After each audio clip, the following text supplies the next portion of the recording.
Welcome to Generations of X, the podcast where we discuss the past, present, and future of all things X-Men. I'm your co-host, the uncanny Dayspring. And I'm your other co-host, the adjectiveless Flinkman. Guys, welcome to our top 10 Marvel Legends list for 2020. Woo! We had two simple rules for this list. One, the figure had to have come out in 2020. And two, the figure had to be a mutant, X-Man, X-Villain, or tied to the X-Men in a significant way. No Avengers here, bub. That's right. This is an X-Men themed top 10 list. No Avengers, no Spider-Man. They had some awesome figures, no doubt. I think we can agree on that, Flink, right? Yeah, definitely. But we might have something to say about that later on. We'll see. But this is all about the X-Men. And we watch these lists year after year. And so many great X-Men figures get shafted because these top 10 lists need to share real estate with other great figures from the Marvel Universe. And look, I love me that 2019 Doctor Doom Walgreens exclusive, but we got X Factor Polaris that year, and she was nowhere on anyone's list. I don't get it. She had her curly hair. She was like looking fierce. How nobody ranked her at number one. I don't get it. Well, you know what, Flink? Not this year, because 2020 is all about the mutants. And 2020, obviously, with the pandemic, San Diego Comic-Con and New York Comic-Con reveals did not happen. And we were all really wondering at first how the pandemic was going to affect shipping schedules. But Hasbro really stepped up their game this year. Yeah, it's been raining toys in this household all year long. I love what they've done with Fan First Fridays. I think those have been a huge success. They launched the HasLab Kickstarter for the Sentinel, and it was a tremendous success. Yeah, it was a tremendous success. I bought two. I was going to ask how many you bought. I have no idea. But I'm definitely looking forward to getting my hands on them. That's for sure. and these figures have such a great turnaround from when they are announced to when they ship. So I think we just want to give Dwight, Ryan, Laura, and Dan the biggest shout out. They slayed it this year. There's this great episode on Disney Plus's Marvel 616 docuseries called Unboxed that really showcases the Hasbro team and all the work they do. So I think listener, viewer, go watch it right now. Yeah, absolutely. Me and my partner Kenny, we just watched that episode together, a couple weeks ago, and he's not a fan of, he's a fan, but he's not this kind of fan. As I gesture to the Marvel Legends display behind me, he's not that kind of fan. But he found it like super informative and really exciting. And I'm actually going to touch on that episode again a little bit later. But first, something I have to say about 2020 in general is, that people just sort of had to do what they had to do to survive and find ways to make themselves happy and entertain themselves. And, for me, honestly, I'm total nerd here, but action figures played a huge role in doing that for me this year. And, I'm really fortunate enough to have kept working throughout most of the apocalypse. I had a couple of weeks off there that I kind of was really anxious, but I like I said, fortunate enough to keep working. I was able to keep buying toys. I got my first Hot Toys figure this year. I bought a handful of like the old Playmate Star Trek figures, started collecting NECA Ninja Turtles. But Marvel figures, they've always been my favorite. And without them, none of this would be happening. I mean, we met on an action figure message board talking about Marvel Legends. The foosh. So 2020, like you said, it was another banner year for the Marvel Legends line, and I have, and for X-Men in particular within Marvel Legends, and I've been really, really, really, really looking forward to recording this episode with you. We've always loved talking toys. Like I said, that's like the foundation of what we do here. So why let's do it. Why wait any longer? Dayspring, you want to kick us off with number 10 on our list? Number 10. All right, so we're going to be kicking off our list with number 10, which is Dark Beast, which is the better version of Hank McCoy, our masochist, dimensional hopping, evil scientist, the Dark Beast. He was part of the Age of Apocalypse wave, one of the harder figures to find when this wave first started hitting. Dark Beast shares his torso, legs, toes, and arms with the Beast mold we got in the 2019 Caliban wave. I believe, and Flink, you can help me with this. I believe he's just a straight up reusage of that beast mold, but he is a little taller than that beast. So I don't know if they just made it bigger or if they just extend it. I don't know how toys are made. Yeah, I don't know. I assume maybe they just added some height in his legs. I mean, I didn't do a torso check side to side to see which Hank has been, hitting the weights harder. But Dark Beast in general is supposed to be more powerful than boring old 616 Hank. So I wouldn't be surprised if they, scaled him up slightly. He comes with alternate hands, Sugarman's hammer, and a PhD from a credible university. Imagine Oh, that. Personally, this is one of my favorite figures from the X-Men waves this year. I think the sculpting and paint apps are next level. The shiny paint for his pants looks like blue kyanite, and he looks like he came straight out of the comics for me. I mean, he looks so deliciously evil with his like fangs, protruding from his mouth. I love this figure so much.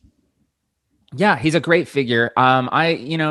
He's one that you had to sort of convince me to include because I'm not inclined to include anything Beast at all in this podcast. Granted, he is a different version with an actual degree from a credible Apocalypse Oh my University. god, I was about to say Apocalypse U. I was about to say Apocalypse U. Same brain, man, same Get brain. out of my head. But yeah, he's undoubtedly a good figure. There's nothing I can find wrong with this figure. He's got an excellent head. The beast body that he's built off of is an excellent figure. I'm happy to have him in my display. I'm like I said, it was a tough sell to get him on the list, but you've sold me on him. I'm happy he's here. I love the figure. I'm glad we got him. We can't have an AOA display without the Dark Beast. So I reread Age of Apocalypse in the last year or so, and Dark Beast is just a personal favorite of mine. I remember when I first started reading comics back when I was just starting to read them religiously in 1996 with that X-Men Onslaught one shot that we got that kind of kicked off like the big crossover with Onslaught. And my little brain couldn't fathom like why did Dark Beast take 616 Beast's place and how did that happen? And it was such a saturation. I think most people would say oversaturation of storytelling in the 90s. But I was just so greedy with these X-Men stories. Like I wanted to know more about the X-Men. And Dark Beast is just emblematic of that time for me. So I love Dark Beast. For me, he's pivotal. Exactly what you said. If you're going to do an AOA line, you need Hank McCoy. Dark. Yeah. Yeah. And I'm glad that they didn't shove him in there as a Build-A-Figure. He deserved to be a real figure in his own right. All right, number 9 on our list is Pyro. Pyro! Pyro, our resident flamethrower from Down Under. He was part of the fan channel Rogue Pyro 2-pack. The 2-pack was announced on August 3rd and then was hitting weeks later. It was such a fast turnaround. He's on a standard Marvel Legends body, but I think the paint apps are so wonderful. And I think the face sculpt is beautiful, which is, I think, the winning formula for Hasbro. In terms of accessories, oh my God, this is those fistful of flames or those fist flames. I think Pyro deserved better. Not my fave. Not my favorite. I think I saw Shartimus Prime use Kotobukiya Flame Trooper flamethrower effects on this figure, and it looked beautiful. Like they fit perfectly within those little holes where the fires are supposed to come out. Because, again, he doesn't create fire; he manipulates fire. Yeah. And I think this figure would have been higher on the list if he came with like really boss flame effects. Yeah, I don't disagree. I think the effects that he came with were a bit of a letdown. We've seen them before. They've been painted all different, or been cast in all different kinds of colors. And yeah, it's just not an accurate reflection of his power set, but I can really overlook that because he is just such a gorgeous figure. He's the thing about him is I wasn't exactly sure that I needed to replace my Toy Biz Marvel Legends Pyro figure. He was one of the few that I felt like still held up. But when you put them next to each other, it's just no contest. I had no idea the level of improvement that this figure was going to have. I am so in love with you right now because I had the same exact note. I had the same exact note. I didn't think we needed to replace that Bring on the Bad Guys pyro that we got from Toy Biz back in the day. And even when we saw him announced and I saw him in package, I was like, nah, he's a good looking figure, but I just don't think I need another pyro. And then when I got him, held him in my hand and compared the two, exactly what you said. You're like, whoa, like light years, light years. Light years away. And I mean, I think the thing that really does it for me is I mean, you did mention that he comes with the somewhat incorrect fire effects, but he also comes with an alternate head. And that alternate head with his like shit eating grin, that is so quintessential Pyro for me. Like when I think of Pyro, right or wrong, I think of Pride of the X-Men Pyro. He was sassy. He was a little bit of a shit talker, and he always had that evil, menacing grin on his face. So that sold me. I'm sold. You I give me I a Pyro didn't with a shit-eating grin, and I am happy. I didn't dislike the grinning pyro, but my note for that would have been I didn't feel there was a significant difference between that face and like the kind of one that came on the figure. I mean, I would have liked maybe an unmasked version. That would be my only slight little tweak. Well, I guess we had to disagree somewhere. But it's a great figure. We love this It's a figure. great figure. It's a great figure. All right. So coming in at number 8, just behind Pyro, not the Rogue that came with Pyro. No, we have the Target exclusive retro carded Rogue figure. So I've been kind of begrudgingly expecting this figure ever since they released the Love Triangle 3-pack that had Scott and Logan with the updated yellow coloring on them. I've kind of just been like, oh no, we just completed this team and now they've decided the versions we have are wrong and we're going to have to rebuy them all with the right yellow. And, fair, fair. They were kind of wrong. And now we need Bishop corrected too, but I digress. I was annoyed at the idea of having to rebuy everyone, especially Rogue, because I thought that the Juggernaut Wave Rogue was pretty much perfect as is. But y'all, they managed to improve her in like almost every way. Not only do the updated costume colors really pop in person, but her hair is much bigger and has much more white in it. The repaint they've done on her face is gorgeous. You wouldn't even know that this was the same head, but I have been told that it is. And to top it all off, she comes with a sweet set of alternate hands that demonstrates her powers perfectly. She's got one ungloved hand and then another gloved hand holding the glove that she just took off so that she can, hold her hand out and threaten everybody. And yeah, honestly, this is the perfect Jim Lee Rogue figure.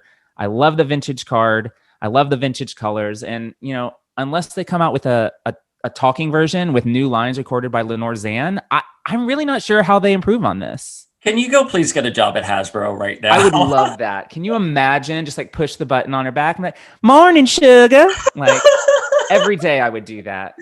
Look, I agree with you, and I've had an interesting. Well, I don't want to say just me because I think all of us have had an interesting journey with this figure. First off, they hinted at her in a Fan First Friday. Do you remember when Dwight pulled up the hand with like the glove, Yep. and everyone was like, "Ooh, it's Rogue," and then they showed her on a stream, and everyone was like, "Oh my God, she's so ugly." Yeah. Everyone thought she was so ugly, and we were all like, "Oh." I'm pretty sure we even posted a pretty shady meme about it. Yeah, we were nasty about that. And then I believe Rectangular got an image of her, and we were like, okay, she doesn't look that bad. And we even did a poll with our community. We were like, what do you guys think? And it was like 80% of people thought like she didn't look bad. And then she came out the Sunday after Thanksgiving. Yeah. Everyone was running to Target to get her. It was one of those rare moments where the fandom was on the same page, and you got her, you got Gambit, and it was buy two get one free. So you can either get Storm or whatever Marvel Legends you could find in the store. And you brought her home, and I thought it was unanimous. Everyone thought she was beautiful and she's great, and I agree. I love her. I love her. I love her. I think she's absolutely fantastic. And if you can't tell by the fabulous Art of Lucas shirt that I'm wearing here, I am a sucker for 90s Rogue. So I'm in love. I'm in love. She is the best version of Rogue we've gotten. And it was tough to even, decide between her and the rogue that came in the pack with Pyro. That was such an amazing figure as well. But there's just something about this bright 90s yellow and green with this big old hair. I'm sold. I'm set for life with this rogue. Agreed. Coming in at number 7, we have 3 to 5 figures in one, depending on how compulsive and completist you are. It is the Walgreens exclusive Stepford Cuckoo. So, right off the bat, I have to admit that this is absolutely not my preferred look for the sisters. This is the Chris Bachalo style, Uncanny X-Men era with the multicolored hairstyles, and even like the basic blonde hair head has like these weird like ponytail, pigtail hybrid somethings. And I definitely would have preferred just the simple blonde bob, but I digress. We have a Marvel Legends action figure of the Stepford Cuckoos, and the body with the schoolgirl uniform is just absolute perfection. I literally bought 5 of them so that I could have Sophie, Phoebe, Irma, Celeste, and Esme in all their frosty glory. What's the hidden acronym for them? Spiced. And that's a Spice is reference in the Spice for Girls. yes. Yeah. Who's Mindy? Who's Mindy? I don't Who's know Mindy? Mindy. She doesn't even go here. She doesn't even go here. Irma. Anyway, so so far as accessories, like I mentioned, they do come with the alt heads. One of them has the red hair. One of them has the little black bob with the bangs. And then we have the blonde with the pigtails I talked about earlier. They also come with a Cerebro helmet, which, of course, you're probably going to shade a little bit later because it doesn't fit on any of their heads, but that's fine. Maybe they're holding it. It doesn't fit. That's okay. They're just holding it. They're too young to use Cerebro anyway. You know why it's traumatizing for me? Because it's when we got that Toy Biz Lovers 2-pack with X Factor, Jean, and Cyclops, and it came with a Cerebro helmet that was meant to go on Cyclops because it would fit on Cyclops, and it didn't fit on Jean. So I am traumatized. If you're going to give a Cerebro helmet for the Psychic character, it should fit their head, not Cyclops' head. It all comes back to childhood Jean Grey trauma, doesn't it? Well, fine. We can hate on the Cerebro helmet all we want, but I have to say that I love that they came with the little psychic power effects and that nice, clear, frosty version. That has absolutely been co-opted by one of my Emma figures, but your mileage may vary. I had to do a little bit of convincing to get them on this list, but I'm super stoked to have them. Well, it took a little bit of convincing for 2 reasons. One, I thought this was 2019. I can't believe they came out in 2020. February. I mean, that just goes to show you like how much the world has changed since the longest year ever. But first off, I spent all of 2019 hunting Danny Moonstar, not just one, but 3 versions. And I'm in NYC and we have Walgreens on every block, but we also have scalpers in every alley. So I was going insane. And even when I was doing one of my Boston or LA gigs, I remember telling my client, "Oh, Durr, can you pull over to this Walgreens really quickly?" And they're like, "Why?" And I'm like, "Oh, I just need to get toothpaste." And they're like, "No, don't worry. The concierge at the hotel will have it for you." I'm like, "No, I have very specific toothpaste." Very specific toothpaste. Like I will literally let me just get out of the goddamn car. I need to go into this Walgreens. So when 3 months later happened and we had to go hunting for the cuckoos again, I was just like really traumatized. Oh, you poor thing. But 2 things. Again, the Cerebro helmet. I wish it would have fit. And secondly, look, you already mentioned this. I just wish instead of that Cerebro helmet, we would have gotten another head with the cuckoo's bob. And I just want Esme and Sophie. That's it. And by the way, it could have just been a repaint of the one we already had with the black hair. That's it. Like I would have been totally fine with that. I wish I would have gotten that so I could have done all 5 of them because I only have 3. I only have the 3 here. And I really would love to include Sophie and Esme. Yeah, I mean, Sophie and Esme never had anything resembling this pigtail look that this figure has, but you know what? My Sophie and Esme do. I had to get 5 of them. Originally, I just had the 3, but now that they're a fan channel available like broadly at fan channel places like Entertainment Earth and Big Bag Toy Store, I'm like, okay, I'm going to have to go ahead and pull the trigger on that. Sir, I will tell you, Sophie maybe would have that haircut, but Esme would never. And Absolutely Planet not. X, Sophie, excuse Absolutely. me, Esme would never. I agree. I agree. This is not my Esme, but gonna have to be for now. For now, maybe now that we have this version, I'm really hopeful that they obviously brought it back for another production run. Now that it's not just a Walgreens exclusive, so maybe it wound up selling decently enough. So maybe somewhere down the line we can get correct bob hair versions and their awesome poncho costumes that they've been rocking since the more recent volume of X23. I love their poncho costumes I so love much. it I too. love I it. love Oh it. gosh. Oh, yeah. So that's number 7. It could be number 7, 8, 9, 10, and 11 if you're counting it as 5 figures, but we're not. We're only counting it as 1. At number 6, we have the fabulous Warpath in all his 90s awesomeness from the Strong Guy Build a Figure Wave. So this guy is actually probably in my personal top 3 of the year. I think he's great. He's appropriately large. He looks pissed off. He's got the big Rob Liefeld shoulder pads. I love him. And, he actually had a pretty high bar to clear for me, too. Because as dated as he is, I definitely still love the old 2-pack Warpath from the early days of Hasbro. I have both versions. I have the blue and red Billy Tan version, and I have the black and silver X-Force version. Both are still great figures, but in my opinion, this guy just plays and looks better. He's got the headband details with the feather. He's got the fringe on his boots, on his shoulder pads. And he looks great with the rest of the 90s X-Force figures they've given us. Yeah, I love him. I think he's a really, really perfect figure. This is not my preferred costume for him. I like his second X-Force costume a little bit better. But if we're going for that full early 90s X-Force team, this guy's iconic and absolutely had to be included. Yeah, there's not anything I would disagree with you. You basically hit everything that I was saying. It's like, dude, it's like we download each other's thoughts at night. Um, yeah. So I loved when this figure was first announced. I was like, well, I really love the face-off version we Yeah. got that was based off of the Rise and Fall of Shi'ar Billy Tan design, and then the X-Force one, and I love that figure in my display. But then I was like, well, no, I mean, I want classic X-Force Warpath. My only gripe with him is that he's not as tall of a figure that you would expect, especially with how he looks in the comic books during that early era. I've been rereading X-Force, and he towers over everyone. And this figure, though tall, doesn't tower. And the figure is on the Omega Red body, which I think looks great. But again, I just like what they did with Dark Beast. I wish they would have just extended the mold a little bit. I think what you said about the feathers in his hair and the fringes, the details are all so beautiful. My only qualm is his shoulder pads always fall off for me. And I wish they always fall off for me.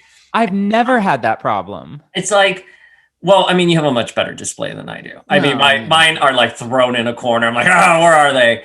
I wish they would have been glued on or even like molded on. I don't know how that would have worked. I'm like, are they not?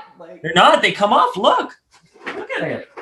Look, and this one looks like falls off all the time for me. That's crazy. I've never had that problem. I'm staring right at him, and his shoulder pads are happy to be in place. And you know what? I wish we would have gotten an alternate head for him.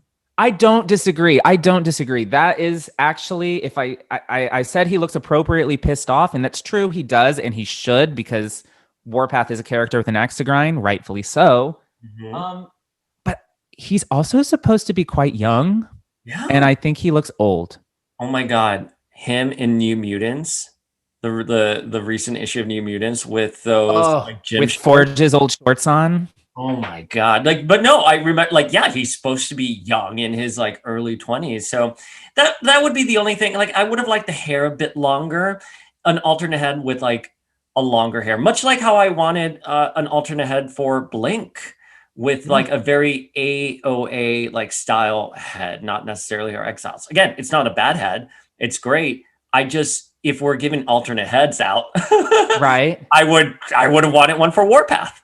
Well, I might speculate a little later that that blink head could possibly still be coming. Who knows? Who Boom. I knows? agree with that. All right. And speaking of the Age of Apocalypse, our fifth figure is the Age of Apocalypse Deluxe figure. So I don't know about you, Flink, but my biggest fear was that Age of Apocalypse was going to be the BAF for the Age of Apocalypse wave. Yeah. And thankfully he wasn't. And Ryan from Hasbro IG'd yesterday that he and like the rest of the team were thinking like, oh, Apocalypse would have been the inevitable second BAF for an Yeah. Age of Apocalypse wave. But then they were like, no, we actually have a slot for a deluxe figure, so we did this. And I'm just so glad he turned out not to be a BAF or won't be a BAF. And that's not to take away from what a wonderful figure this is. I love the cape. I love the face. He came with interchangeable hands and a skull, and he looks so maniacal. And if you're going to have an Age of Apocalypse wave with figures and you're not going to have him as a buff, you need to have Apocalypse, hands down. And it's coming off of Apocalypse being like the normal 616 Apocalypse being a bath himself. So it could have been a letdown, but it most certainly wasn't. The only thing I'm going to say, and I feel like I'm saying this for all of these No, figures, the you only thing, you having a little complaint about any oh given my God, situation, I'm stunned. I'm like the Debbie Downer here. I'm like, do you love this figure? Well, let me tell you everything that's wrong with it. No, the figure's great. It's perfect. I wouldn't change anything. My only thing is that for the price point, 31.99, I believe it was, he didn't come with a lot of accessories.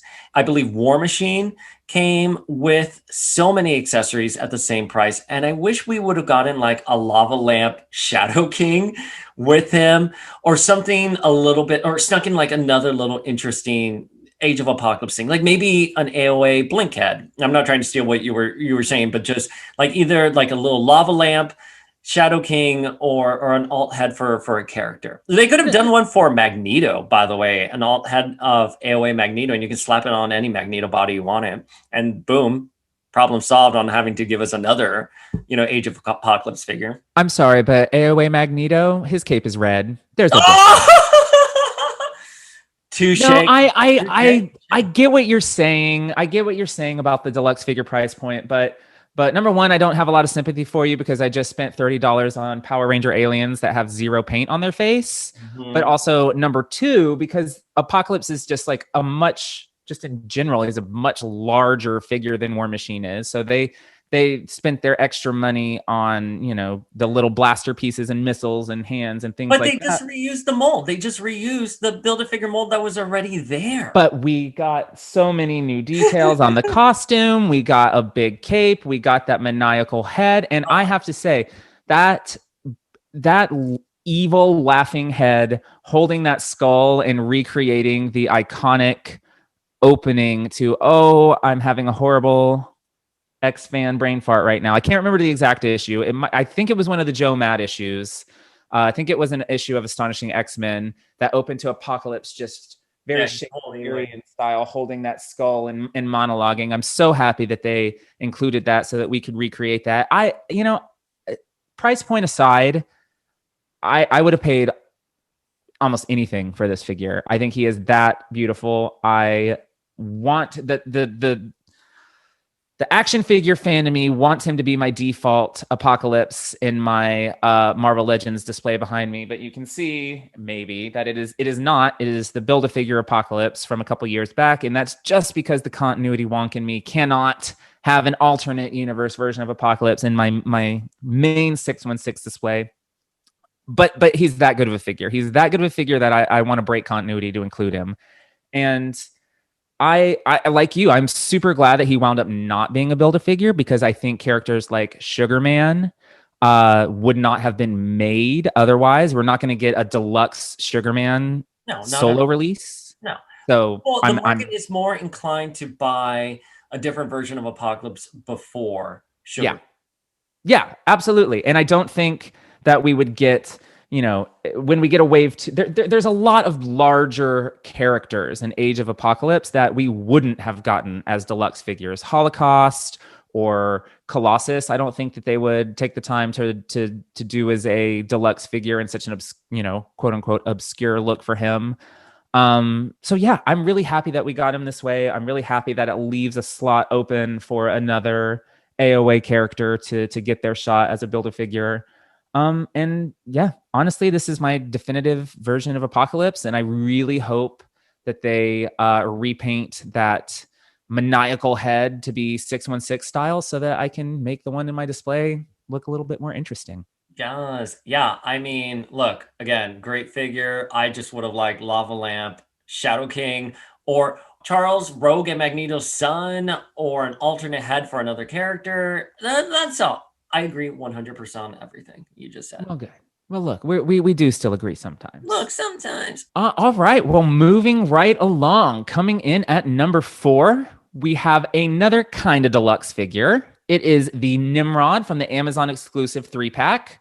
I'm not really sure what to call this 3-pack since I don't think it actually represents a story from the comics or anything, but it's the one that had the nice Uncanny X-Force Psylocke and Phantom X. But the real star of the show is, of course, Nimrod, who right off the bat is a complete home run in terms of sculpt, size, detailing, and articulation.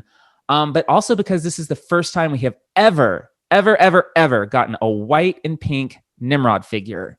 We got the 90s version in the 5-inch X-Force line back in the day in his black and red. But this is the first appearance of these classic colors on an action figure. And to sweeten the deal even further, he also comes with a bonus head featuring his updated RB Silva look from Powers of 10, which, when it was originally unveiled, I wasn't sure I'd have much use for it. But now we're getting a Hoxpox style Sentinel, we're getting Omega Sentinel, and we're getting the Tri-Sentinel next year. So with that RB Silva alternate head for this, I have a nice new little sub display coming together in my mind right now. One little nitpick I have about this figure. Wait. You have a nitpick? I have a nitpick. I'm just checking. We're switching roles for a second here. But my one little nitpick is his blasting effects. They don't quite work for me because he practically has to, it's in the picture. You can see if you're looking at the slideshow here, he practically has to be like waving hello at you for them to be projecting outward instead of like straight down. So it's a little strange. Hello, mutant. I'm going to kill you. Hello, die. Hi and die. Okay, bye-bye now. Yeah, no, but whatever, I'll just display him without those and I'll still be super happy. I display him with the wings on him and the classic pink head, even though the classic pink head never had wings. He just sort of levitated, but I don't care. Those wings are so badass looking. I love it. This figure, bravo, Hasbro. I agree with you. Bravo. I'm curious. I have a lot of questions about this figure. One, why did it come with Phantom X and Psylocke in a 3-pack? Shrug. I mean, look, I'm not going to complain. I loved it. We got him.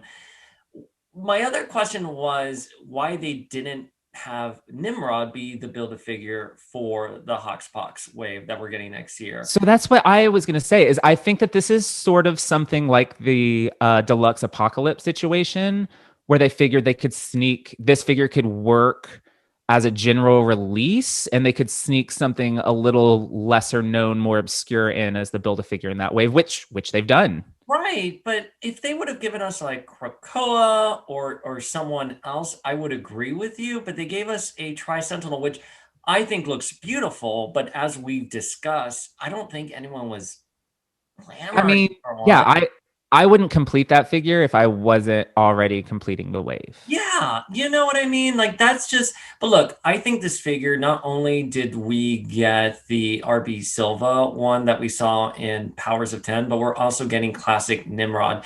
And Nimrod during House of X had a huge moment when Xavier was talking to Cyclops, and you understand the stakes of the story when Xavier says, "We believe this is when Nimrod comes online." And you're like, holy frack. Like all of a sudden the stakes are so high in this story. Yeah. And I'm glad we got him. The second he came, he's always been on my list for a BAF. I never dreamt we would get a deluxe figure. And I'm just so happy the character is back in a big way in the comic books, in a way that takes X-Men history very seriously, that he's a huge threat, and that the X-Men have to deal with his inevitable rival in their universe. Yeah, absolutely. I think you hit the nail on the head. I think Nimrod is having a bit of a moment and capping it off with the perfect Nimrod. I'm gonna say it. I'm gonna say it. This is the perfect Nimrod figure. I don't know what they could have done to make it any better. I'm really excited. I'm really excited. I again, much like Apocalypse, I'm glad that he wound up not being a Build-A-Figure so that we can get those more obscure characters that way. I like that Hasbro is willing to, test different ways of us getting characters like this that we might have to buy 7 other figures to get otherwise. Yeah, and I think, just to end on a note, I think the accessibility of these figures have been phenomenal. I had no trouble getting Deluxe Apocalypse, and this Nimrod 3-pack was pretty easy to get on Amazon. So bravo to the Hasbro team. Yeah, it's getting better and better. All right. And speaking of better and better, our next figure coming in at number 3 is Goddess Storm. We have been asking for this figure. And when I say we, I mean fandom at large have been asking. She's been like number 1 on the top 10 for years. For years! And she's a peg warmer. It's insane. I'm baffled. And I think it's because the Target buyers wanted to avoid another Teenage Mutant Ninja Turtle mishap, and they saw how quickly this figure sold online. But for whatever the reason, don't be fooled if you find her easily. She is an excellent figure. She comes with 2 heads, 2 capes, interchangeable hands, and a Thunderbird accessory. Oh. I just feel, for a figure that so many people were waiting on for such a long time, they delivered. And if you're going to do a first appearance Goddess Storm, this is how you do it. She is my favorite Storm figure that has been made. I just love the attention to detail on this figure. And like, dude, like the pearlized paint deco on her eyes. Yes, I was going to mention that. God, get out of my brain. Ah! The shading on her hair, the gloss on her costume, and I want to point out something. Let's see if the camera will pick this up. The interchangeable hands with the the electricity coming through it. If you look at her fingertips, she has veins on her fingertips because the electricity is literally coursing through her veins. And it's just these little attention to details that they gave this figure that just, much like what you said about Nimrod, if they were going to do a Nimrod, they did it perfectly. I don't know how they can top it. I agree with Goddess Storm. How do they top this? I have one way that they can top it. One way. And that would be to make her bracelets yellow.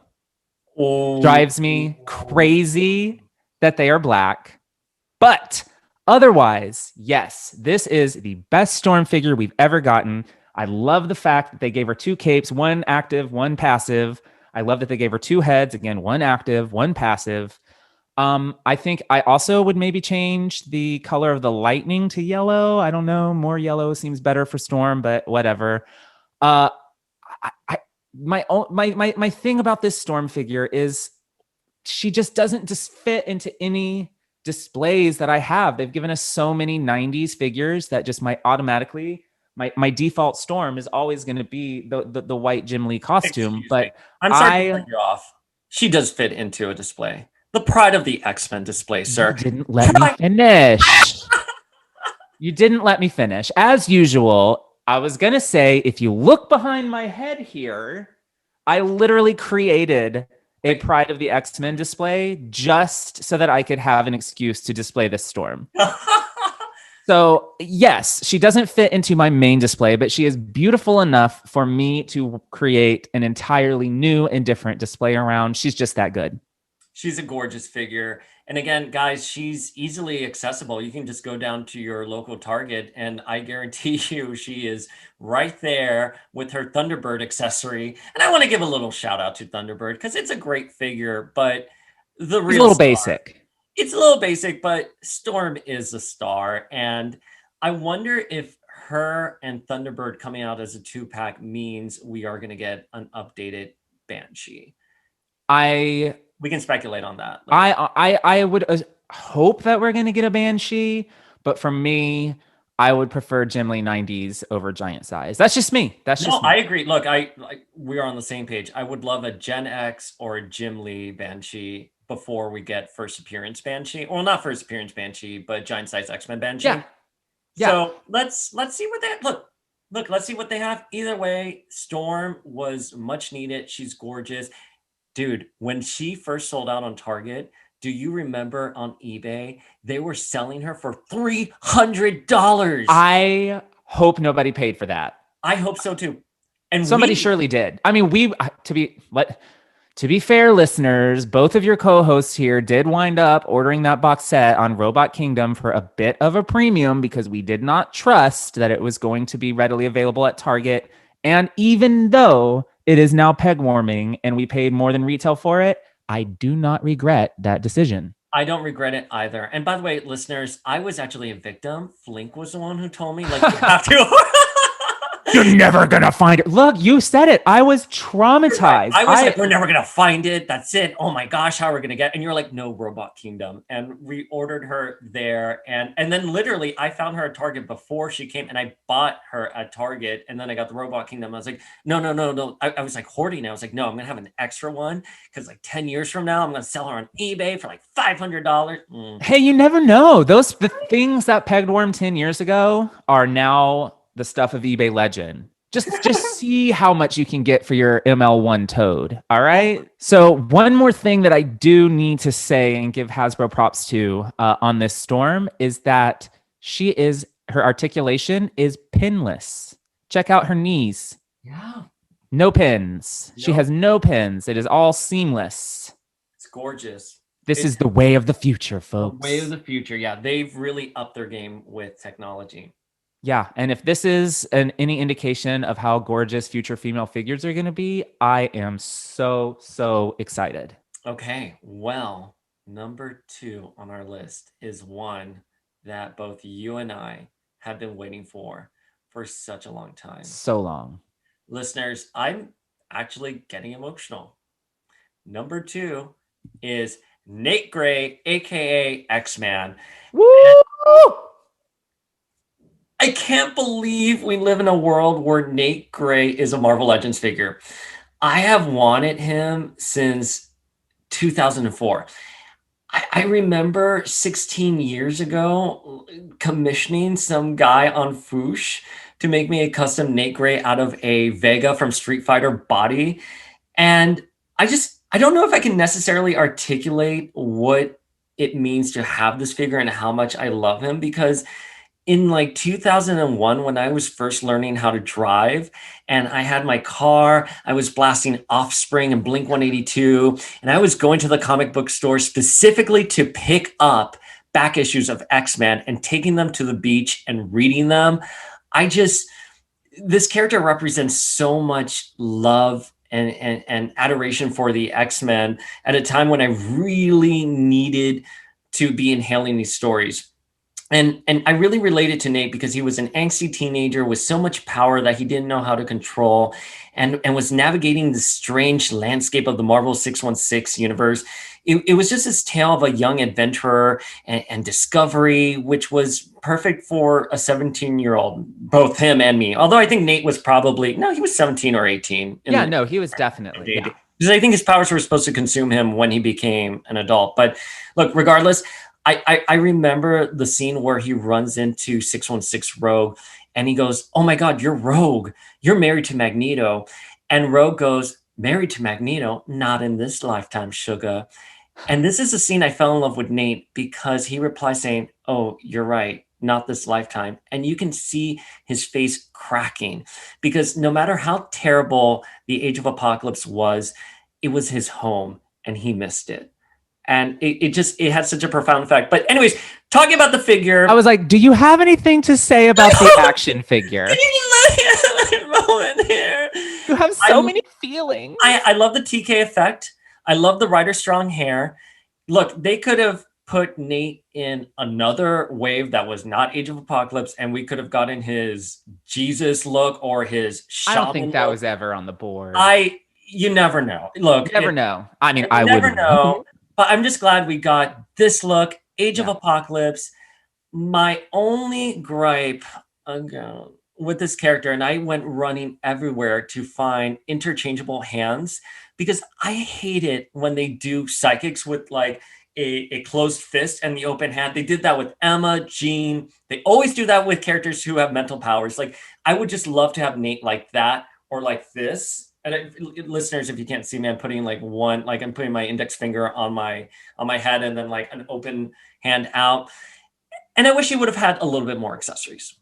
I'm a basic bitch, and that is how I display all of my psychics with a fist and outreached hand. So I don't care. I'm thrilled with it. And, I don't need anything else to demonstrate his powers because he's got that flaming eye, and that effect is done so, so well. And I see a lot of people on the internet hating on it. A lot of people are like, I don't want that. Why can't he have an alternate head with a non-flaming eye? And I'm just like, what? Why do you want your Nate Gray figure to look boring? Like, that is his signature. That is his shtick. His power is constantly bursting forth from his body. It's emanating from him. And why do these people want a himbo? A himbo Nate? Just pretty and dumb? I mean, I wouldn't mind, but no, seriously, Stop talking, Nate. Shh. he's such a good figure. He's such a great representation of that era, of that look. The costume is rendered so well. I never really thought that we would have Nate at this point. He's gotten shat on again and again in the comics. Recently, we had a whole event just to crap on Nate Gray. Shaking your head. I'm shaking my head too. Well, Shaking to my soul, honestly. Age of X-Men wasn't bad. It was just boring. And I don't know what we were supposed to take out of it. But It by the was way, what it was. It was filler. it was real. But by the way, it did make Nate look very smart. So I'm going to take back my himbo comment because Nate in it did think about mutant oppression and how do you solve it. And it's reminiscent of the dialect of sex, which was written by Firestone, a very well-known feminist. And she attempted to solve oppression for the sexes. And I think Nate applied that, to or the writers applied it to the story, but Nate gets to be the vessel for their ideas. Sure. Let's turn this into gender studies. Why not? But I love this figure. Again, I just wish he would have come with, hey, maybe some flame effects, colored differently for TK. That would have fit perfectly there. But I love this figure so much. I love him. I think he's just about perfect. Okay. So, speaking of perfect, are we ready to discuss number 1? Okay, listeners, when we were putting together this list, Flink and I agreed on this. Like, it was our number 1. We did not fight about it. There were no angry texts. There was no behind the scenes drama as it normally is. We just straight up agreed on number 1. Well, there's a little bit of a reason for why it was so easy for us to agree on this, and I will explain momentarily why that is. But first, Dayspring, may I have a drum roll, please? Coming in at number 1 is the Hasbro PulseCon exclusive Hellfire Club box set. And yes, listen, before you get started on us and say it's a cop-out to pick an entire 4-pack as your number 1, jumping off of what Dayspring just said, we managed to agree on this because we were never going to agree on just one figure. Like, if you have made it this far into our episode count, you know that we had to find some way to compromise, and this set is the perfect way to compromise because it features 2 ladies very near and dear to both of us. But first, let's talk about the boys. Do you want to, Dayspring, you want to dive in and discuss? Yeah, I think Sebastian Shaw looks so awesome. We've had Shaw in the books recently in Marauders, and he's on the Quiet Council, and he's really shined. I love his look here. I love him as classic Hellfire. He's essential.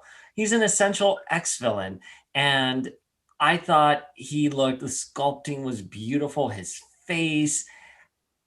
I have nothing to say. I just thought it was a perfect figure. Same with Pierce.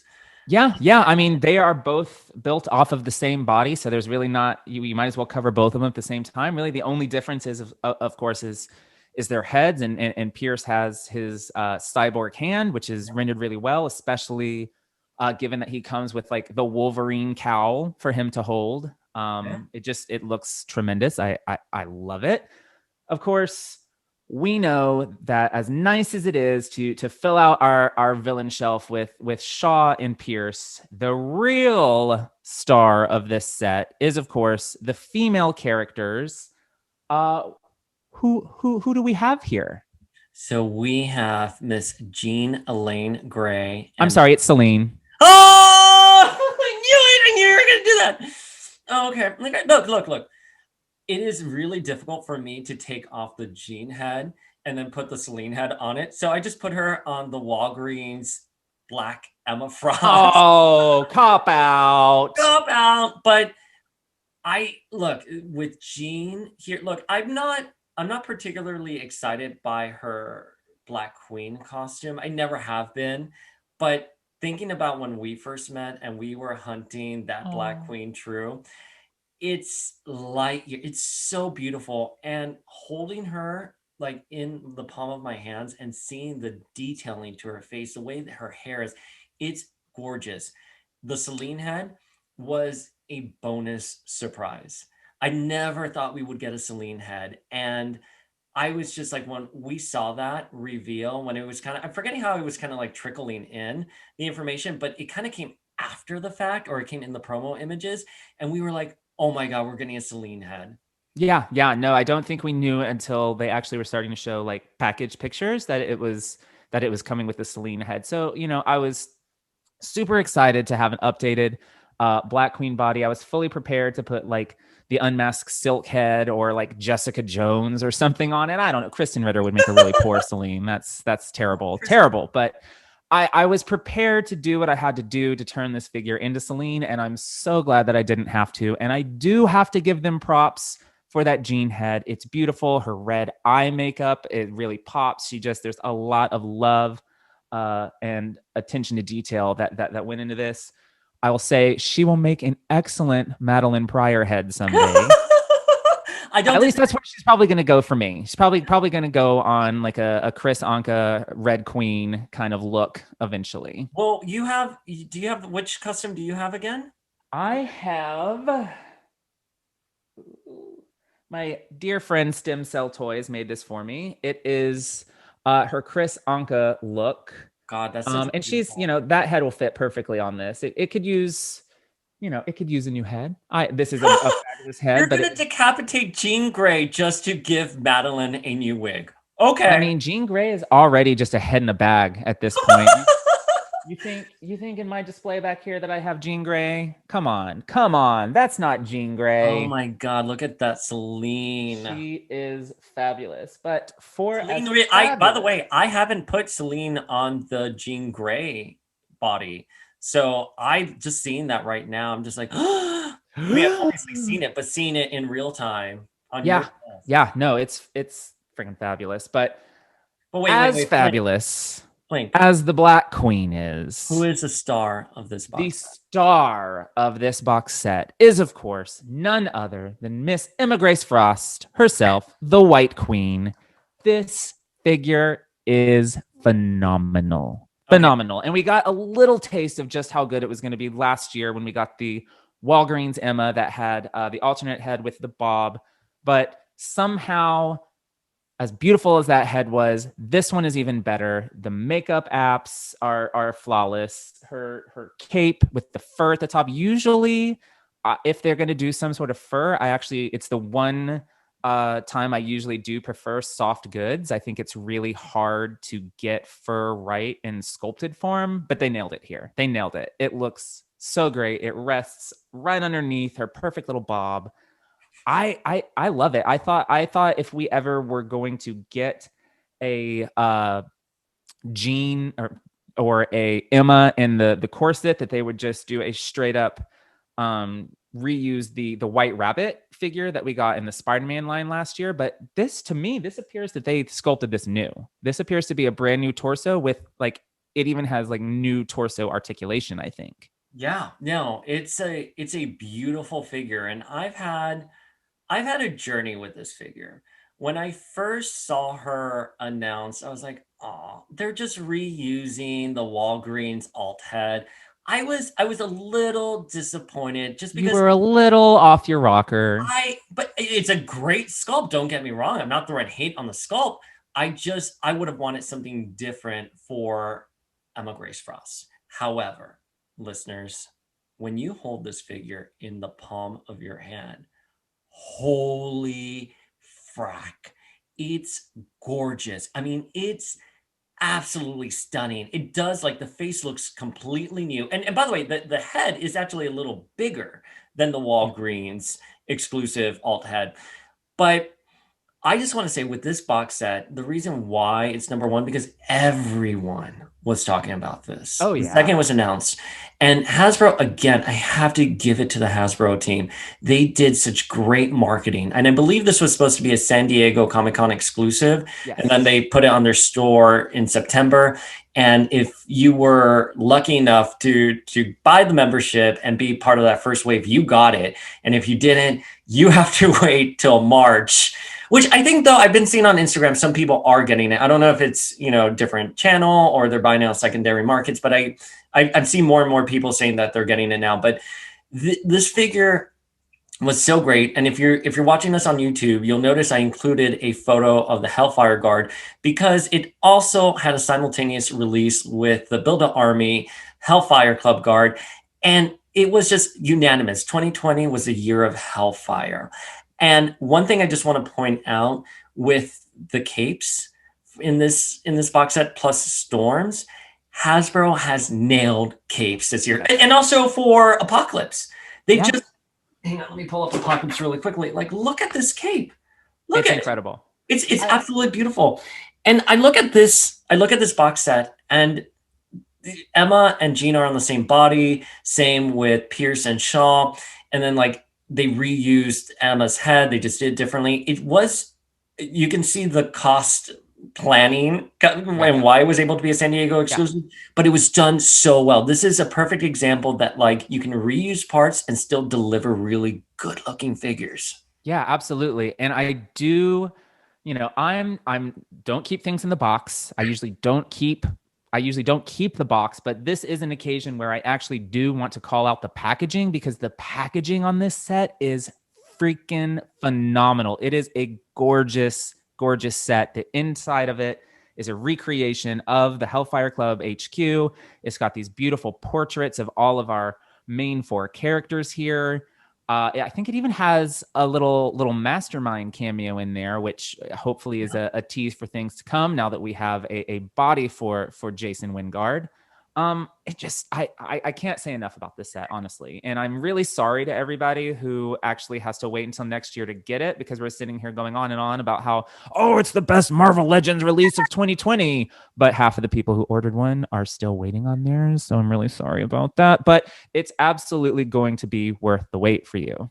It comes with an invitation to the Hellfire Club, which is awesome. But Flink, wait, I want you to tell the story of your ordering process. Oh my I remember god. we So were literally texting back and forth, and I was the one because you always have the best luck when it comes to this, and I always have the worst luck. And when I logged in to order, I was like, oh, that was easy. And you were having your own thing happening behind the scenes, and I think it was pretty gnarly. I mean, it was ridiculous. What happened was is I got greedy.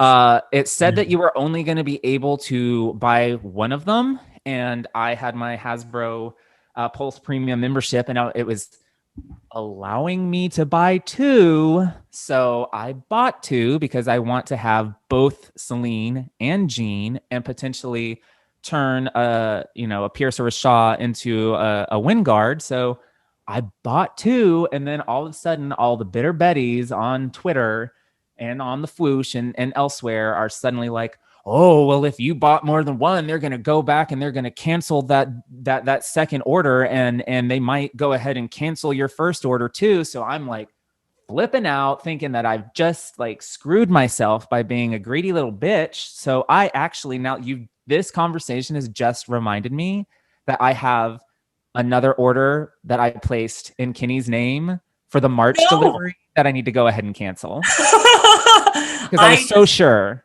that I this was going just to get canceled. remember you. I don't have anxiety, and you were giving me such horrible anxiety. You're like, do I cancel it and try to reorder it? What do I do? Are they going to cancel me? And I literally remember being in my apartment, like looking at my screen and just like trembling for you. I was Oh, like, I was so scared. I don't know what the right answer is. And if, oh, are you being a greedy little bitch when it comes to Emma Grace Frost? And a Celine head? But you know what? You know what you let come out just now, and I love this. You were like, I want both Jean and Celine. And I I'm do. I do. They look. One of those characters is far superior to the other, and it would right. I won't say which, but that doesn't mean that I don't want both of them. They're two black queens, and I want them both represented. Keep looking behind me where I have. You're like making sure they're still there. The Hasbro customer service isn't knocking on your door to confiscate them. Oh my God. I didn't even get into the part where I was on hold with Hasbro customer service for like 2 hours to make sure that my order wasn't canceled. And they were like, no, I promise it's not. I was like, are you sure? Like it's like like to find ways to make myself be anxious. Like the actual ordering process was so easy that I had to find a new way to be stressed about getting the Hellfire set. It's ridiculous. Well, folks, that's our top 10 list, and we are going to include a bath and bath of the year. This actually wasn't that hard of a decision because we actually only got two X-Men Build-A-Figures this year. But I do think that there was a little bit of conflicting feels between the two of us. Oh, was Um, there? there was, that's such a surprise to everyone. But we did come to a consensus, and our And Build-A-Figure of the year is is Strong Guy. Of course, it's Strong Guy. The only other option was Sugar Man, and as great of a figure as that Sugar Man is, he's so detailed, he's so gross, he's so perfect for Sugar Man. I couldn't give it to anybody but Strong Guy. I've said it a million times. That 90s X Factor run is one of the greatest X-Men runs of all time. I absolutely love it. I think this figure, this look for Guido is absolutely iconic. I love the Toy Biz figure of him from back in the day, where you spun him around and his arms kind of went like that. His little strong guy punching action. Of course, this version does not have that action feature, but it has all of the cool, fun 90s quirks that made that figure so great. I love this guy. yeah. I look. We'll get to my honorable mentions, and we kind of had a little back and forth on it, but I ultimately agree. I think Guido gets the Bath of the Year. He's a figure everyone wanted when he was revealed at San Diego Comic Con last year with a video of like spinning around and like Oh, I was there. you could just see, well, I was online, but you could just see and hear everyone going, oh, and everyone just being so happy he's here. And he deserves it. He's a character Yeah. that people want. You need to complete that X Factor 90s team. He's essential. He was in X Factor, the relaunch we got with Multiple Man and Layla Miller. So this is a character I 100% love. I still haven't posed him with Polaris on his shoulder. Was it Polaris or Jubilee on his shoulder? I'm forgetting which one it was. Jubilee. It was Jubilee on his shoulder. I haven't done that pose yet, but it's a great figure. He looks wonderful. He looks like he stepped out right out of the comic books.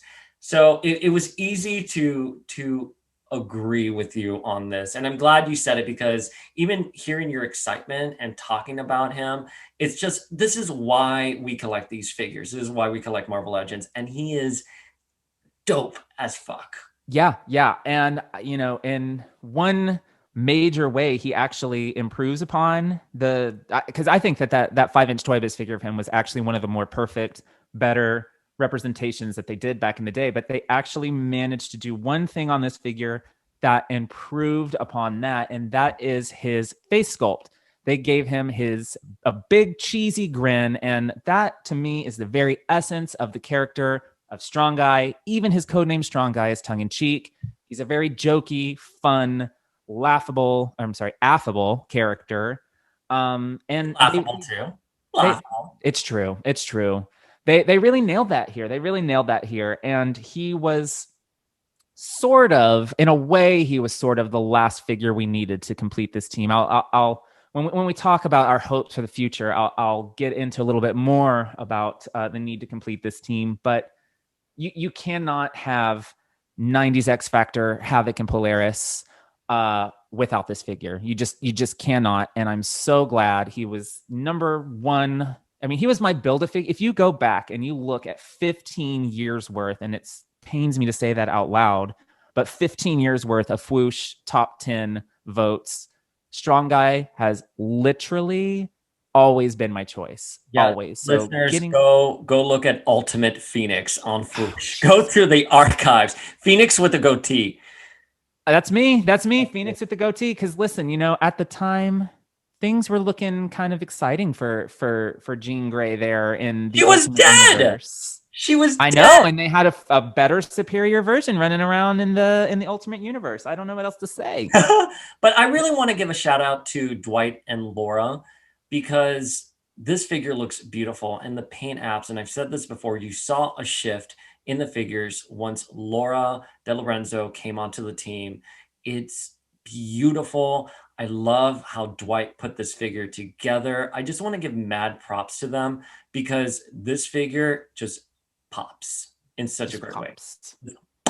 Pops. I can't do a poppy sound. But anyways, it looks great. But so, listeners, of course, your hosts here, and we may have disagreed on a few of the figures here, and we may have had a couple fights where we didn't talk to each other for a few days.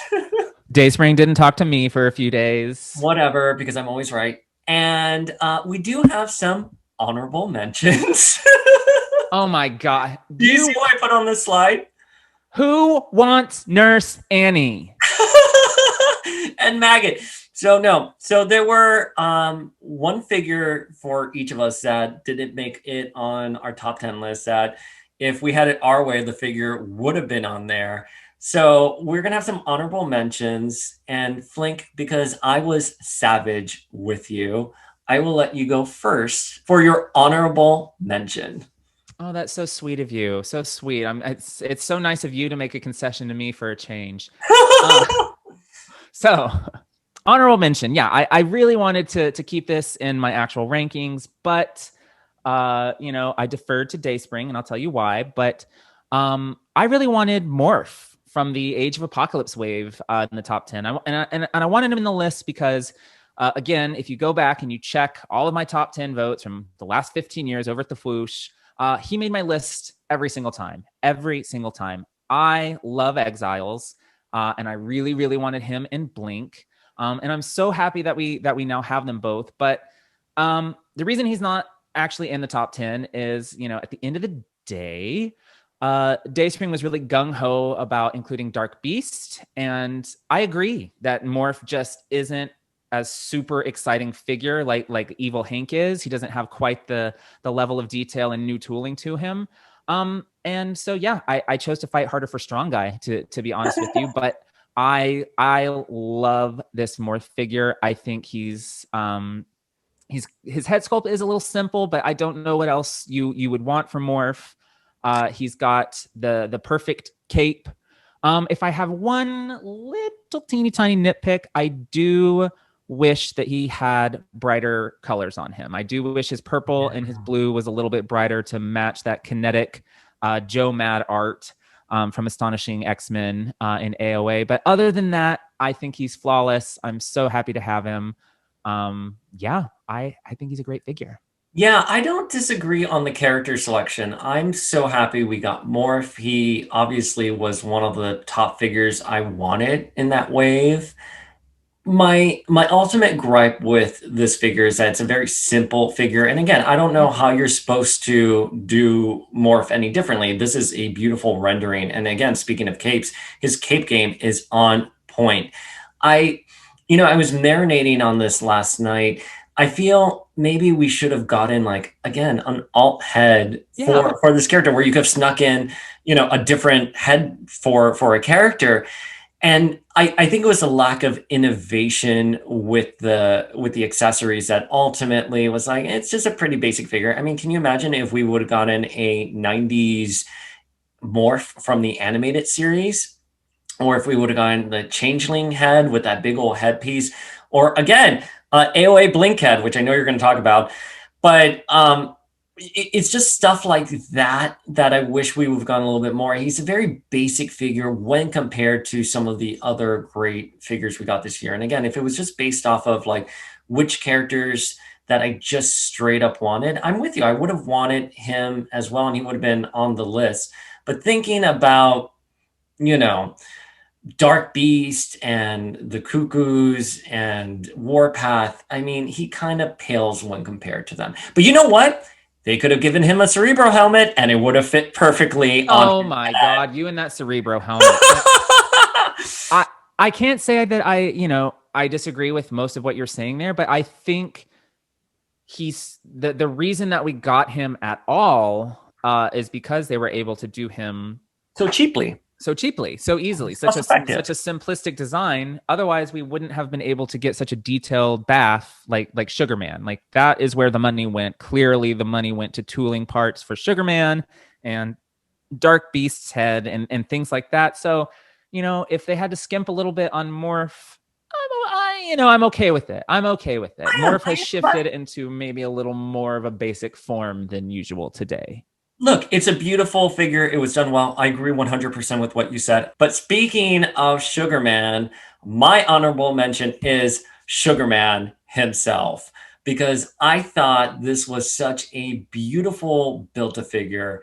I thought the detailing and the sculpting was just on point. I think when you compare him to Strong Guy, the level of detail and just like the paint apps and everything on this figure, it's just so gorgeous. And he was packaged, his face was packaged with AOA gene and like took up the entire packaging. It's what she deserves. Oh my god, you know what, my feels on AOA gene is like a different thing, but anyways, I feel if you're gonna do the Age of Apocalypse, you need Sugar Man. This was such a wonderful figure. Again, I'm so glad we didn't get an Apocalypse Bath. This was a figure that I felt just really like. I love his pins on his suspenders, and I feel like he just pops out of the comic.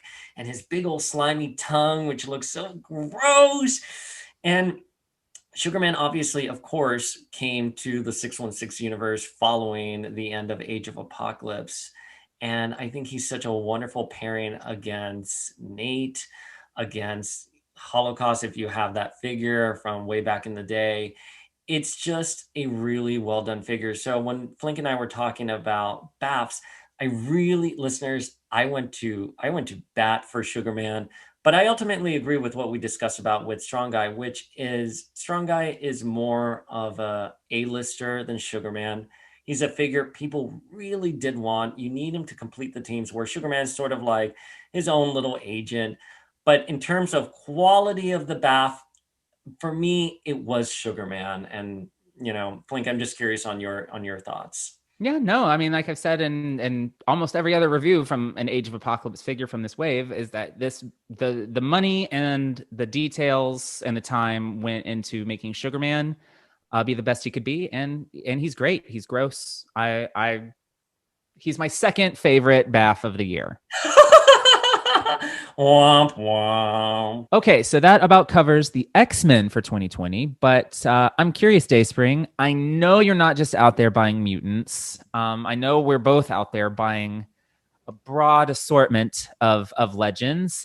So what was your favorite non-mutant legend this year? Well, my favorite non-mutant legend this year was none other than Miss Gwendolyn Stacy. Yes. I have wanted Gwen Stacy for the longest time. I was excited when we got Spider Gwen, and she had an alt head with terrible alt head. Yeah, which was unmasked. But I love this Gwen Stacy so much. I don't know why she came with the Mary Jane head. Like, fine, I guess, like Spider-Man's love interest, but that's kind of like I don't know. I found it kind of offensive that Gwen Stacy couldn't just come by herself. But it's fine. We'll take a Mary Jane head. I like that much better than the two pack we got with her Yeah. and Peter Parker. But this is a beautiful Gwen Stacy head. She comes with a Trapper Keeper, a Daily Bugle, and a Midtown High School yearbook, book, whatever. She is gorgeous. Speaking of capes, trench coats is another thing Hasbro does really well. She looks absolutely stunning. Yeah, yeah, I definitely can't disagree with that there. Um, I think my choice is going to actually really surprise you because it actually really surprised me. I was all set to tell everyone about how Jocasta was my favorite non-mutant this year, but then a couple weeks ago, Target was having that buy two get one free Marvel Legends sale that we talked about earlier. Obviously, I got Retro Card Gambit and Rogue. But my freebie wound up being the retro card Cyborg Spider-Man figure, and I am obsessed with him. Obsessed. You know me. I'm not really a Spidey fan. The movies are all right, but other than that, not too into him. But there is just something about this figure. The cyborg pieces and the little bits of yellow really pop against the super bright red and blue of his costume.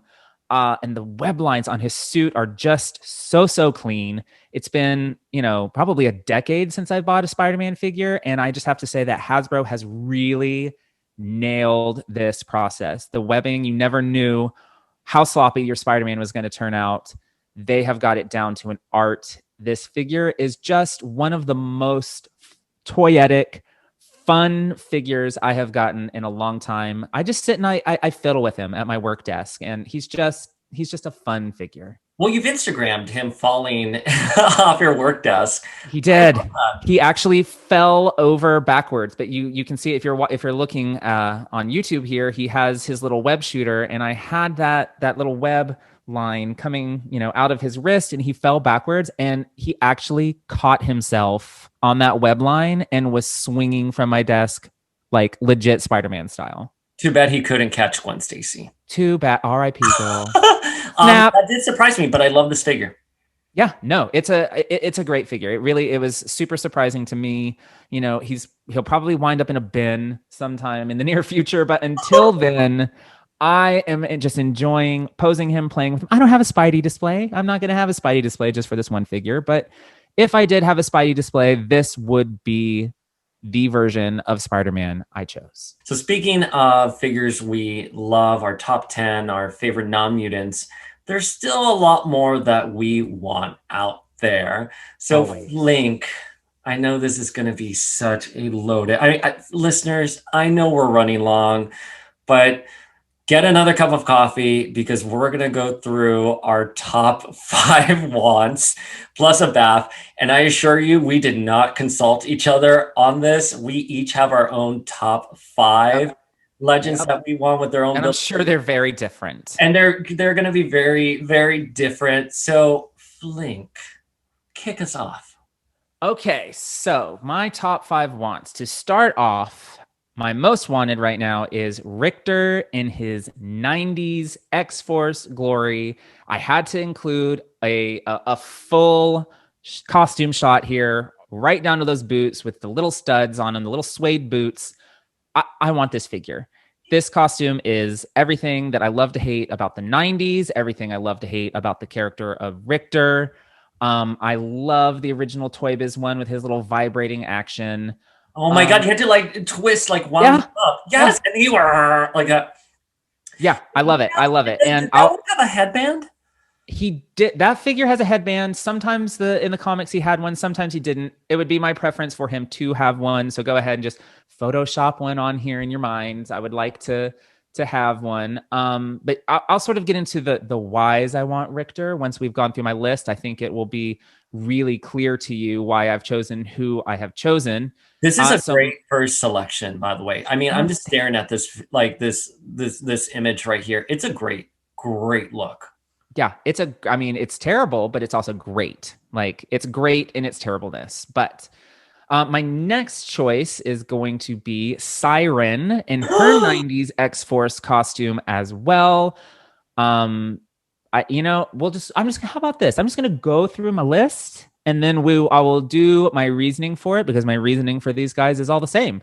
Right? So after Siren, we have Farrell in her 90s look as well. Oh my gosh. Um, fabulous, fabulous. It's Definitely need to gorgeous. have that. And I want her with hot pink. That Oh, it has to be. It has to be super bright. If it's not like boom boom bright, what is the exactly point? boom boom pink. Next we have Domino, also in her 90s look. So I think you're all kind of catching the hint of what I'm leading towards here. My next is going to be Wolfsbane in her 90s X Factor uniform. And then my Build-A-Figure is going to be Random, also from that 90s X Factor run. So if you can't tell, based on the choices that I have made here, all I'm really trying to do is complete the 90s teams that they have started. They have started X Force, they have started X Factor, but they have not finished them. They may think that they have finished them with, they may think that they finished X Factor, but no. I will not accept that not at all canon Walgreens Wolfsbane as my X Factor Wolfsbane. Number one, she's never worn that costume, X Factor or otherwise.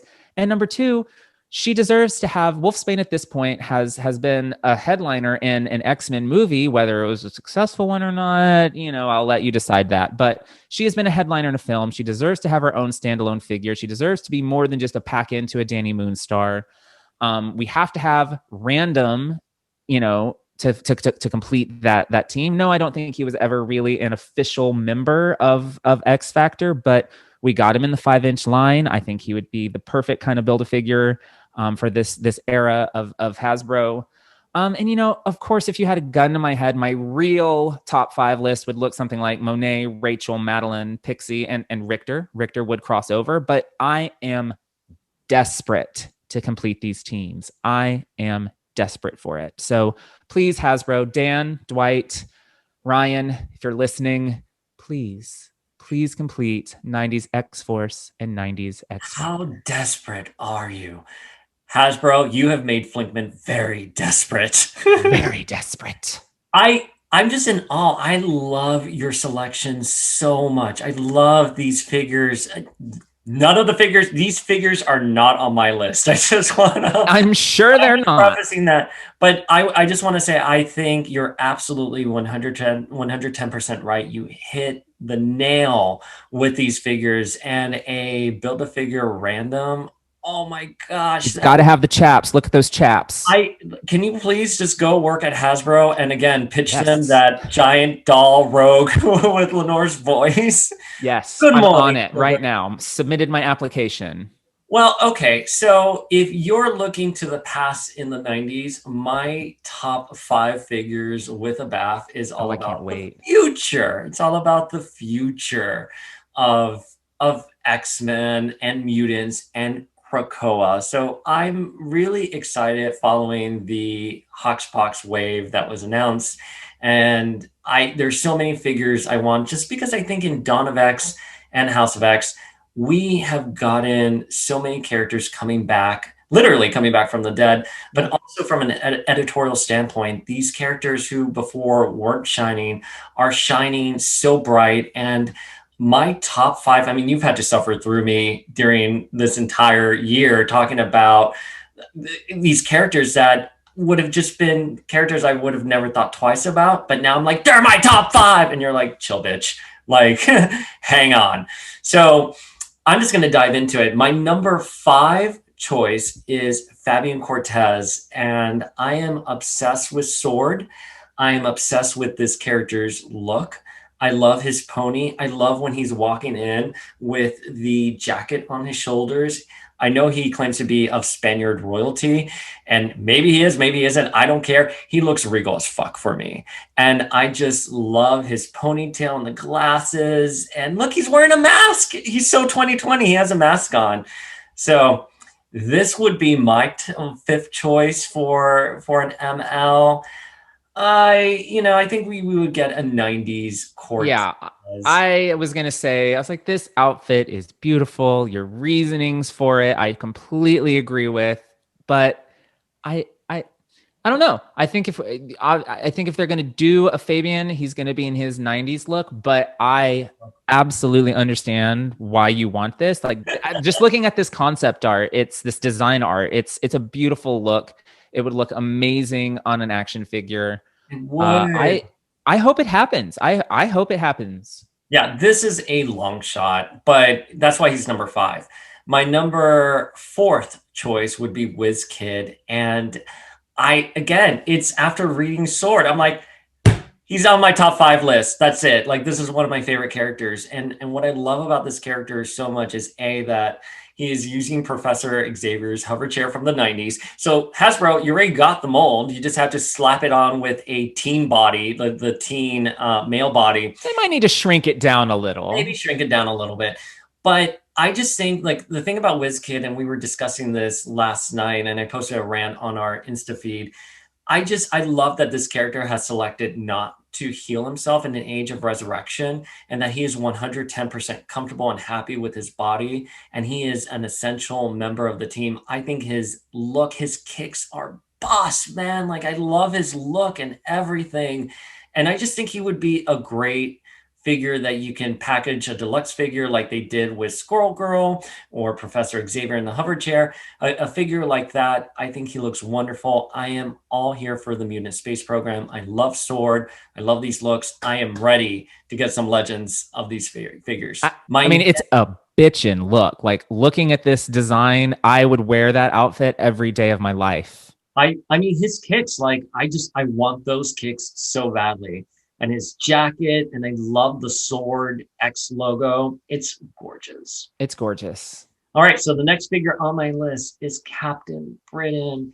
I just, from the moment I saw Excalibur announced with Betsy as Captain Britain again on the cover, I 110% wanted this figure. I'm surprised we haven't gotten her yet, to be honest.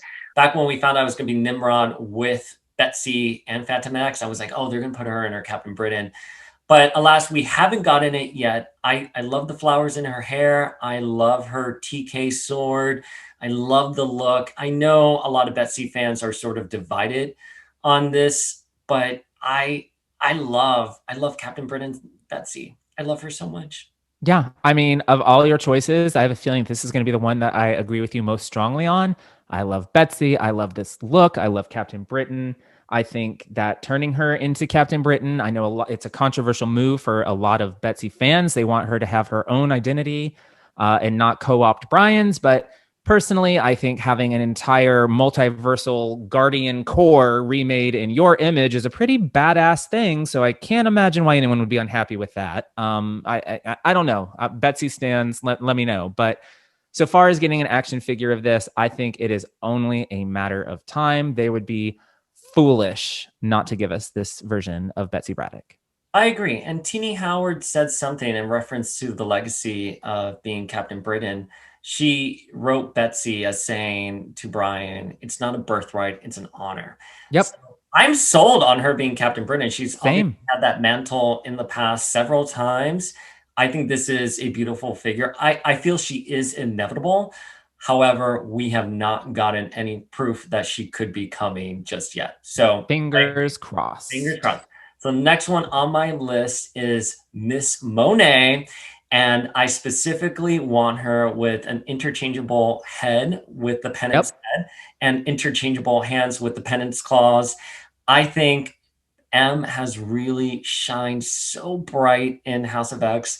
Look, she shaded my girl Jean, and I was here for it when she said, try harder, Marvel girl. I think the character just has such a very regal air about her. Every time she's on screen, I'm excited to see what she's going to do and what she's going to say. I love her in Generation X. I'm not quite the fan you are for her, so Right. I don't want to rob that of you. And I know she, like as you mentioned, she would be your personal top five wants. But for me, I just think it's a figure I really want in a display with the House of X team. I think she has really I think Hickman knows how to write smart characters. And I don't mean that he's writing characters to sound smart. He knows how to take a character that's supposed to be in canon, above average intelligence, and make them sound smart, sassy, and they really steal the scene. And that's what M has done for me this year. Yeah, well, I'm already going to go ahead and contradict myself and say that, yes, of your list, this is the one that I want the most. She's my actual number one most wanted legend, free of any sort of context of who we may have already received and what teams I want to complete. This version of M, this costume, these swap parts, Turner Independence, my number one. Free of all context, my number one choice. My number one choice, though, and I know anyone who listens to our podcast and you are going to be so shocked, but my number one is Doug Ramsey Cypher. What? But specifically, first of all, okay, look, speaking of completing teams, we need him for New Mutants, hands down. Secondly, I want him with an interchangeable Warlock arm with the sword from Ten of Swords. I just think he looks great. He's a character that has really come into the spotlight in the Hickman era. He's such a fun character. He's so unique. I just love this design. And I'm just going to say, I love him with the Warlock arm and a sword. That's where it boils down to. I just love the design, and I think he deserves to be a figure. Yeah, I will not rob you of that. I agree with everything you said. I think Doug, especially in his current design, would make a great looking figure with the Warlock arm. And, with the prominence that he's had, I would not be surprised to see him. Right. And look, you can do another Walgreens exclusive New Mutants figure with him and Cannonball and Sunspot's heads, and you can swap it off with the default body, but just make sure you include that Warlock arm. That's the only thing I really want. But I love this figure so much. Of course, my preference would be his House of X look with the jacket. Same. So my Build-A-Figure, speaking of House of X, is Krakoa. And I would take a Krakoan Gate, or I would take the face of Krakoa. But I feel for Hoxpox, we should have gotten this as a Build-A-Figure instead of the Tri-Sentinel. Maybe we're going to get another, House of X wave. Obviously, it's likely we will. But, until it's announced, I really do think, Krakoa should have had that Build-A-Figure spot. But let's see what the future holds.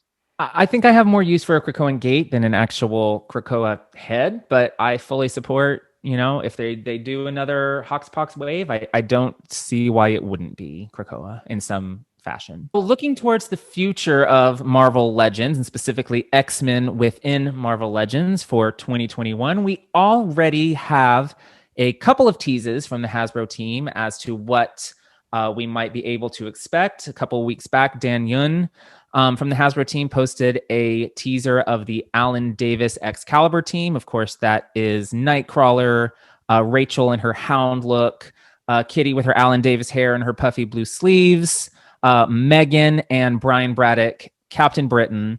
I would be so stoked to get this team. Rachel and Kitty are two of my most wanted, and those looks specifically are two of my most wanted legends of all time.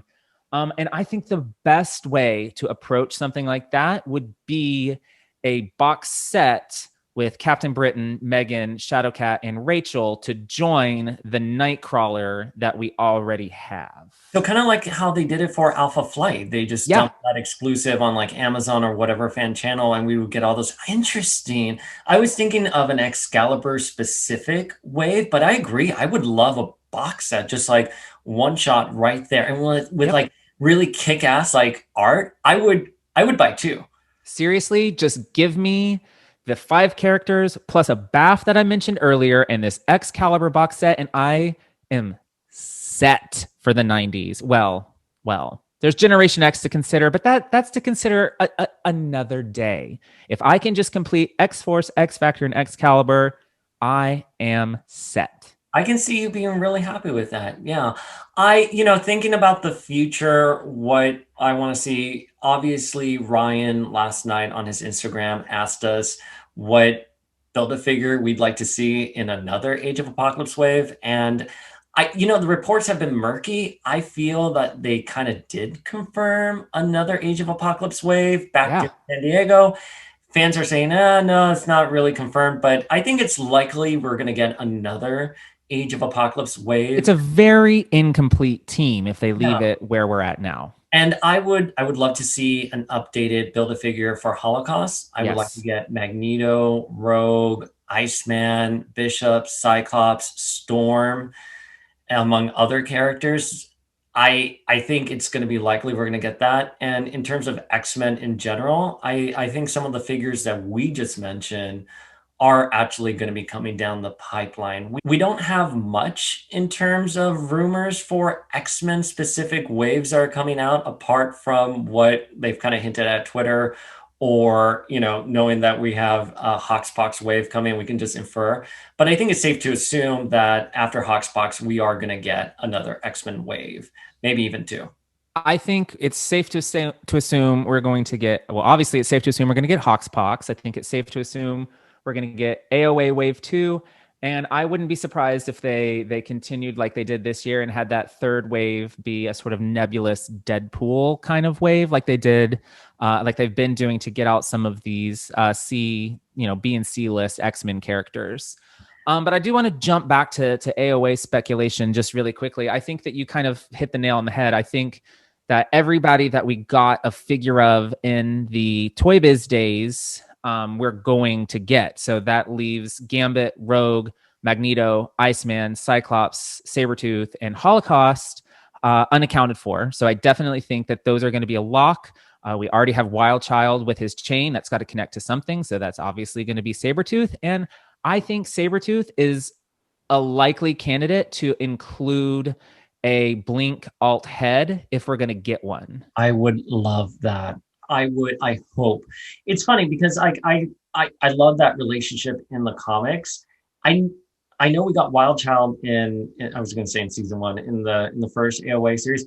I never really considered Sabretooth for a series two, but yeah, absolutely. Especially There's given no way. that There's no way we're Walmart not getting him the Walmart wave Sabretooth has not aged well at at all. all. It looks horrible.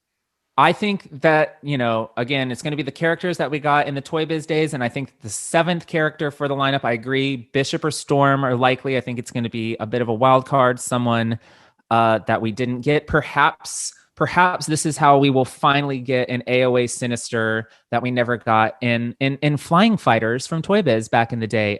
Was there someone else in that wave we never got? There was. Thank you for acknowledging that. That was supposed to be the definitive 90s Jean Grey that all of us during the Toy Biz era were waiting for, with a Phoenix effect. And they decided to swap her out for another character. I believe it was a Wolverine in the end. And B, they canceled the wave altogether. So it wasn't even they didn't even just kill the idea. They like burnt it and like burned the entire house down. But Oh, I was referring to Maggot. oh, poor Maggot. Speaking of characters that I don't think we're ever going to get. Who knows? You never- There's so many characters that I would have expected us never to get, and we've gotten them. So yeah, I think Age of Apocalypse and another Hoxpox and Excalibur are sort of where I see the future for MLs right now. They'll obviously throw us some curveballs with like fan channel exclusives and deluxe figures, and I'm all here for that. But if there's something I really want to stress is that Hasbro is really on top of their game. They're giving us figures, they're giving them fast, and they're finding creative ways to get them to us. So I just want to again, Dwight, Laura, Dan, and Ryan, thank you so much. I think the figures that you have been putting out this year are wonderful. I agree. I really don't have anything else to add to that. So, guys, that was our top 10 Marvel Legends X-Men edition. Obviously, you guys have your own lists in your head. Feel free to share it with us. Hit us up on Instagram at Generations of X. Email us at generationsofx@gmail.com. Let us know your thoughts, what you would have put on a top 10 list. Who do you want to see? Who are you most excited for? We love engaging with all of you. Yeah, let us know. I could, like I said earlier, we could talk toys all damn day. All right, that wraps our top 10 Marvel Legends. As always, I'm the Uncanny Dayspring. And I'm the adjectiveless Flinkman. We'll see you all next week. Peace out.